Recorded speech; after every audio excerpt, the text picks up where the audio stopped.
আল্লাহ পাক আল্লাহ তাআলা পবিত্র কোরআনের মধ্যে বলেছেন কালো জিরা খান না? কি বললাম?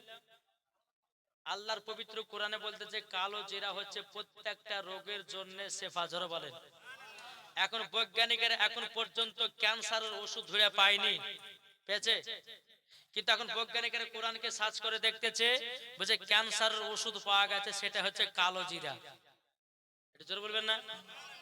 এই কালো জিরা আর মধুকে মিক্সড করে যদি আপনি সকালে বাসি পেটে খেতে পারেন, খোদার কসম করে বলতেছি যুবকদের যৌবন কালো কমবে না, আর মহিলাদের গর্ভে খোদার কসম করে বলছে বাচ্চা আসবে। জোরে হবে না? আল্লাহর পবিত্র কোরআন বলতেছে কালো জিরা মানে বুঝেন তো? সকালবেলা নিবেন হাতে তাইলাতে মধু মিক্সড করে একবার জিভাতে চেটে চেটে খাবেন, দেখবেন 1 মাস খাবেন, আপনার শরীরে দেখবেন কি হয়। এটা জোরে বলবেন না? আল্লাহর পবিত্র কোরআনের কথা। তারপরে কোরআন শরীফে লেখা আছে আঞ্জির বলে একটা ফল। কি বললাম? আঞ্জির। তারপরে জাইতুন ফল। আল্লাহ পাক আল্লাহ তাআলা জাইতুনের কসম খেয়েছে, আঞ্জিরের কসম খেয়েছে। আল্লাহ পাক আল্লাহ তাআলা এই ফলগুলোর নাম পবিত্র কোরআনে দিয়েছে। এটা জোরে বলবেন না?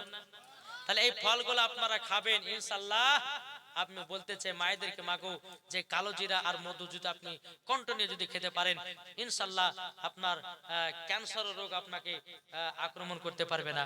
তারপরে আপনার পেটে বদহজম, তারপরে আপনার গ্যাস অনেক রকমের হয়। আমি নিজে খাই কালো জিরা, আমি নিজে খাই প্রত্যেকদিন সকালবেলা, আমি নিজে খাই।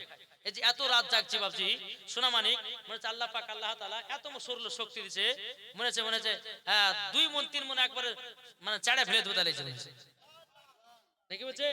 তো বাবা যে কালো জিরা আপনারা সকলে সকালবেলাতে খাবেন, 1 মাস খেয়ে দেখেন, আপনি নিজে বুঝতে পারবেন যে শরীরের ভিতরে কি আপনার চলতেছে।